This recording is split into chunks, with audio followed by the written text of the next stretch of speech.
Greetings and salutations, everyone. I hope everyone is doing well, and welcome back to tonight's second half. Before we get into tonight's second half, a couple links. As you know, I rely on Patreon, PayPal, and my merch to help the channel to continue to grow and go. The links to Patreon and PayPal are in the description below. My merch displayed directly under the video. Also, Dogman Frightening Encounters, Volume 1 through 3, the audiobook versions. They were written and researched by Tom Lyons, narrated and produced by me, Jeff Nadolny.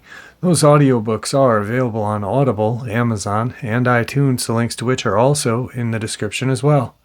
And finally, last but definitely not least, if you'd really like to help support this channel to continue to grow and go, simply subscribe, click that like button, and please leave a comment.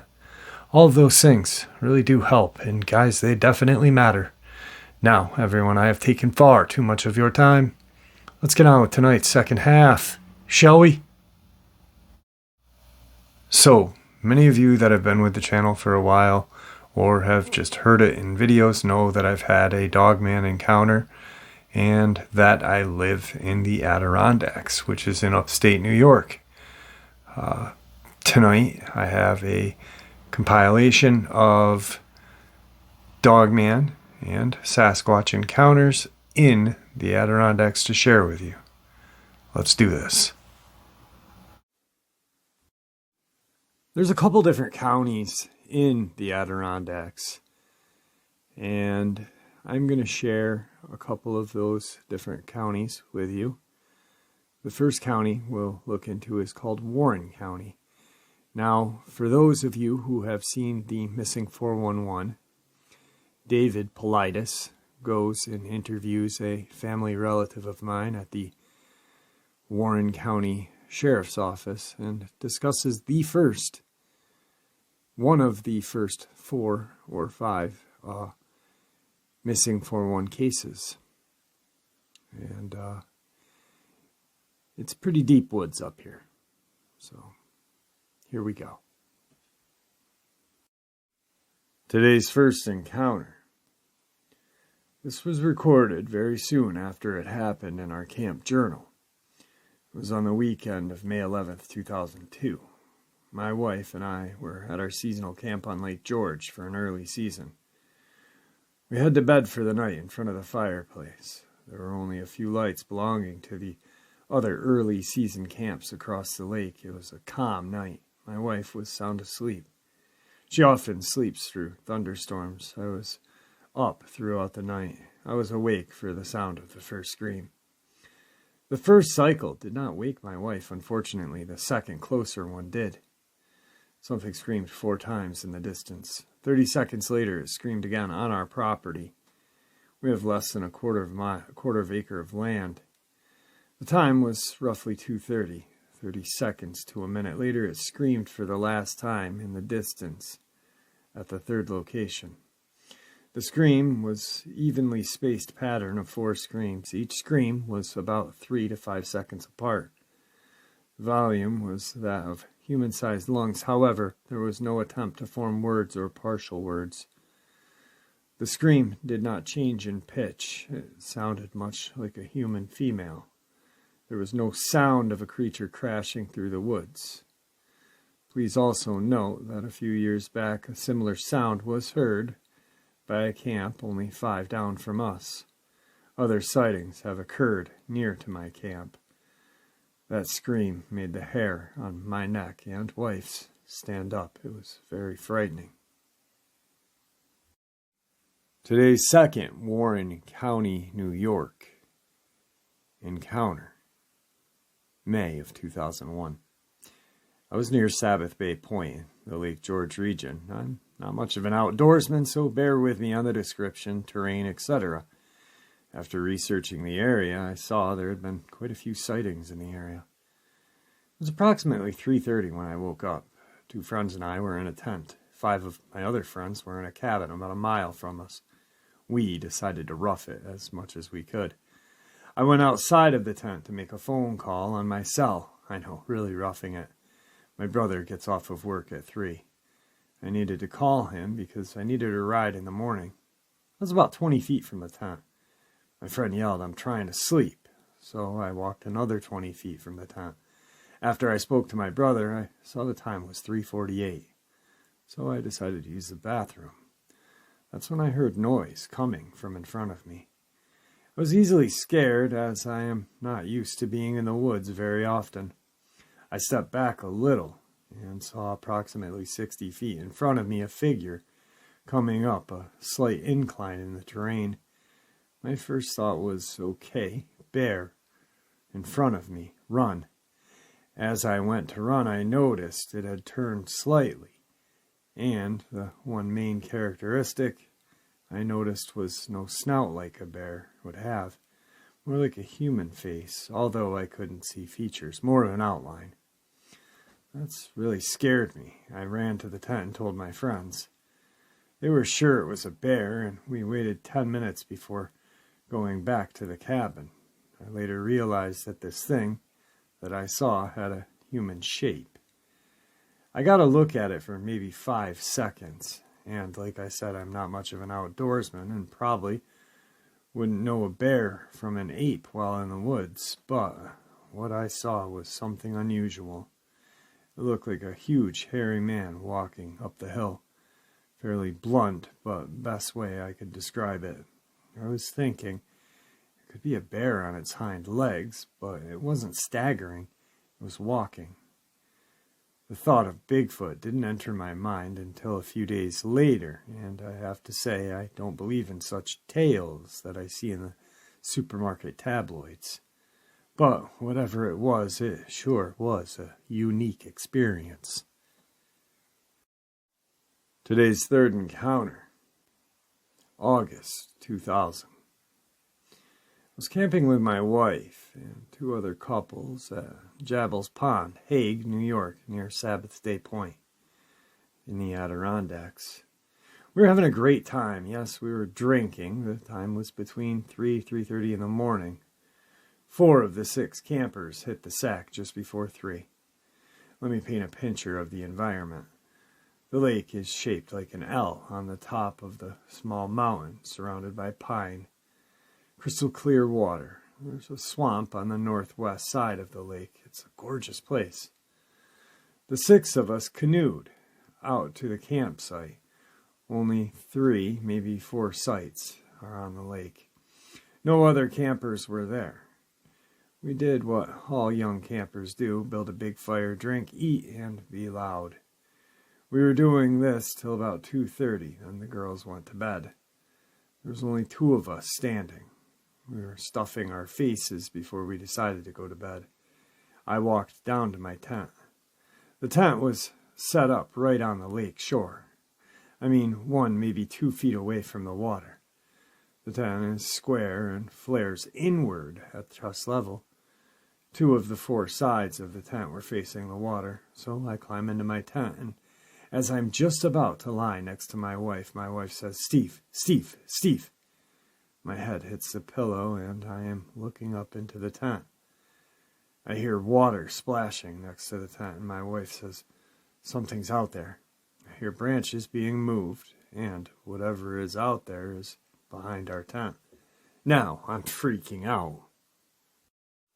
I'm lying on my back in my sleeping bag, and I look up, and I see an elbow being dragged down the side of my tent. Now I'm shitting my pants. Then I hear a thud, thud, thud, thud of something running away. Also noticed we were loud. I've been camping all my life in remote areas. I know the characteristics and sounds of bear, deer, moose, game bird, and the sound of a fox screaming. Sounds like someone's murdering a baby. Whatever went by our tent was about 6 feet high and bipedal. There were no other campers on this lake, and what the hell comes out of the water at 3 in the morning and walks by your campsite, not wanting food? Today's 4th encounter, the summer of 1992. Each occurrence happened over a 2-week period between the hours of 10:30 till 3 in the morning. lasting only 1 to 4 minutes. The first sounds were that of whirling and swirling whistling, then a deep thumping with a lung capacity of a horse being slaughtered, along with various chattering and screams. To hear this once is to not want to hear it again, but it kept coming back almost every night. Sounding about 200 feet away, looked out the windows with a small flashlight, but could not see anything. I really didn't want to see what it was. I was too terrified. Our cabin is located between Route 9 and the lake, 75 feet from the lake. The mountain is directly behind us was Bloomer Mountain. Sometimes the sounds started far away, on top of the mountain. Then, within a minute, the sound was coming from the road area. It may have been two calling to each other. We do not own the property any longer. This is one of the most beautiful areas in the world and not heavily populated. I can't remember if it was before or during, but my 2-year-old woke up crying and said the creature woke her up. Today's 5th encounter, October of 92.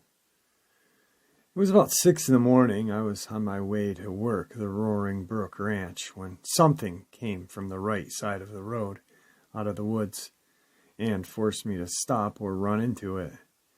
It was dark that time of morning, so it took a few seconds to get my thoughts together. When I did, I couldn't believe I was seeing it. It was somewhere between 7 to 8 feet tall, at least, with white or light gray hair from head to toe. It was standing 10 to 12 feet in front of my car, directly in the headlights, so I had perfect view. The creature was facing the left side of the road with a slight left twist to its body in my direction. We stared at each other for what seemed to be minutes, but I can't really say how long it actually was. I had absolutely no fear of this creature. It seemed to have a sad demeanor. This creature made no sound at all, like the screams I have heard about. I don't have any reason to believe it was a male or female. Needless to say, I have carried my camera ever since, but I believe that was once-in-a-lifetime incident. I was alone in my car with no other witnesses. I started to tell my mom and sister at work when I arrived, but said it was a bear because I knew they'd think I was crazy. Many months later, I told my family, and sure enough, they called me crazy. Now we'll go to a different county in the Adirondacks. This one is just a little north of Warren County, called Hamilton County.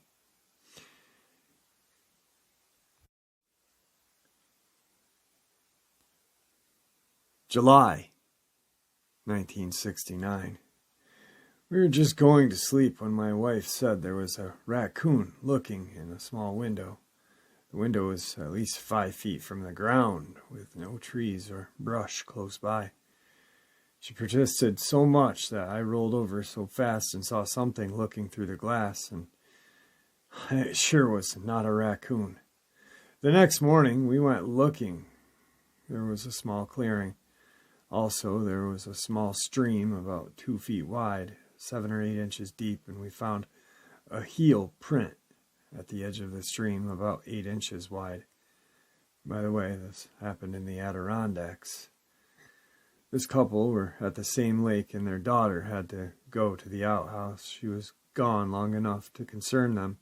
They called out, "What are you doing?" And she said, "I'm feeding a bear my crackers." The father took a flashlight and went to get her, and saw a furry thing bending over and picking up crackers and eating them.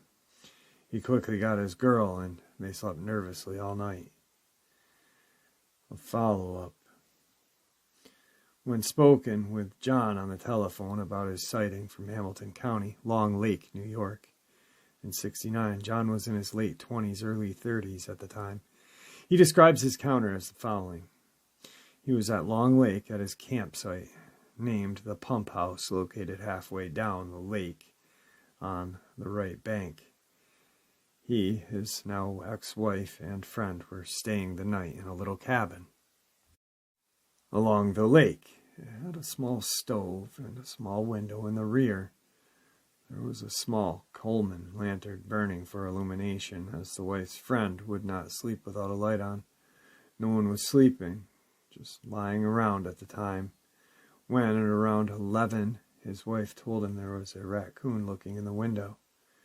After about 5 minutes of his wife's persistence, he decided to look. He rolled over fast and saw the creature peering in. He describes it as having a large, conical-shaped head, face very dark and pushed in, with brownish fur around its face. There was no eye reflection from the light, as it appeared to be angled at the window, the face, the back of the cabin. It left a few seconds after he turned over. The next morning he followed the deer trail behind the cabin to a small stream, found one footprint in the mud, approximately 8 inches wide and longer than that from arch to heel. The track was partially obscured. He also told of an incident that occurred before this sighting at roughly the same place that involved him and 2 of his friends while they were bullhead fishing one night. He said it was around 11 p.m. and they heard a loud, powerful scream twice echoing from the surrounding forest. I'm not familiar with this area and can say that it has changed much since that time of my encounter. It is a very wild and densely forested area and would make perfect living environment for any sized creature. Today's 7th encounter, Hamilton County, August 1979. Back in 79, I was upstate hiking in the Adirondacks of New York. I got ahead of the group and off the main trail, watching beavers work. As I walked back to the main trail, I flushed something out of the thick brush. It ran diagonally towards me on the main trail. I could hear the loud thump-thump of feet pounding the main trail, and it was wailing like a woman's scream or something similar. It ran partially into view and was about 4 to 4.5 feet tall, dark brown fur and lighter tips. It was moving fast and upright. I assumed it was a bear cub and got away from the area. I'm not from bear country and only found out years later it's unlikely a cub would run upright for 150 or so feet that I had witnessed. I probably wouldn't have given it more thought, but the sounds I heard are a miniature version of some locations of these Bigfoot sightings. There were some other strange things on the trip, and years later a friend I work with told me a similar story that happened around the same time of year, 30 miles away. Also noticed the beavers I was watching seemed unusually wary and agitated, if that makes sense. I remember thinking this was right before it happened. The other story, yes, a friend and I grew up in New York. He and his brothers were hunting with their stepfather and heard wild, loud vocalizations right before dark. Being pranksters, they all assumed it was one of the others. They all got serious when the last one of them separated, showed up and said, "What is that?" I think that was year 3 of the brothers went to the movie about Bigfoot, and in the beginning the vocalizations freaked them all out because they swear that's what they heard. Our last Hamilton County, New York encounter, July 2014. I was driving home through the mountains from a concert last night on Route 8 in Hamilton County, New York. At about 12:37, I hit a creature that was carrying a deer with my car. My car is damaged from the hood to the rear by this creature, and I know it is at least injured, and its DNA may be on my car. The speed limit was 55, and I was unable to stop in time. When I saw the creature, who was carrying a deer, about to step into the roadway, I hit the brakes, but was only able to slow down minimally before impact. I did not really believe in Bigfoot before last night, and I am still shaken up and have not been able to share this story with anybody. I wanted to stop and see if the creature was okay, but I was scared out of my wits to stop and get out of the car. The creature was huge, at least 7.5 feet tall. I've seen drawings and such of Bigfoot, and this creature looked similar, but had white around its hairline, and its fur was dark brown, almost black. I'm shaking writing this, and I am in such disbelief that this happened to me. I can't even report the incident to the police, and I don't know what I will tell my insurance company. The car's totaled. The creature crushed my windshield wipers together, broke many pieces of the passenger side, and left smears of dirt and blood all over the rear window. Now we're going to head east to a little county called Washington County. June of 2015.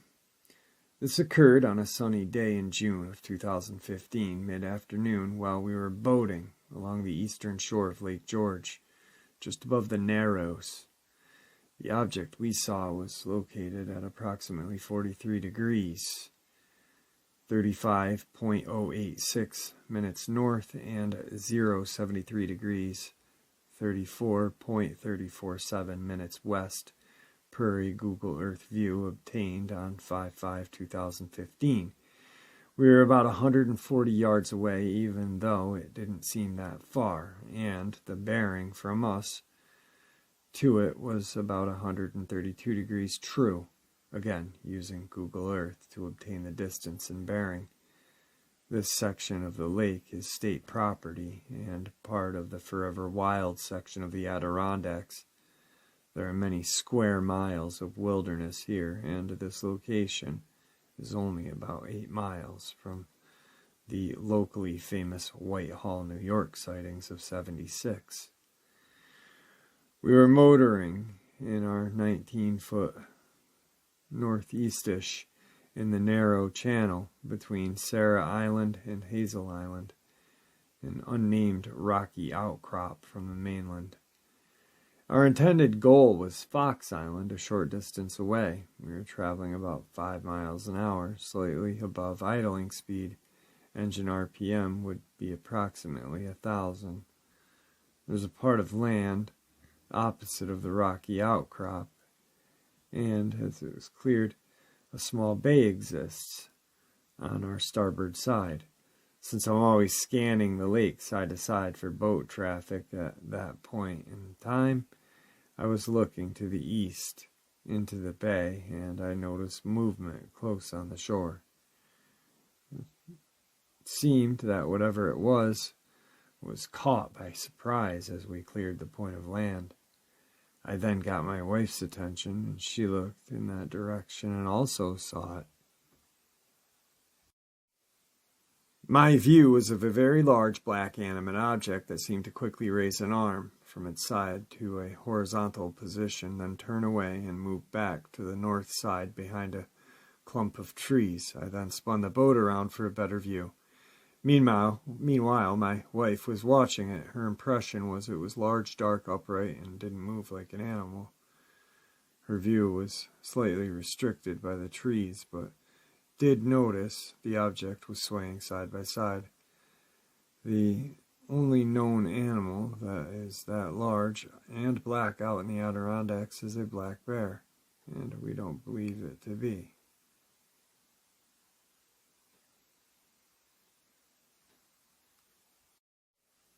This was an observation of short duration, but long enough to impress us. Unfortunately, we can't provide any accurate dimensions or descriptions of the physical details.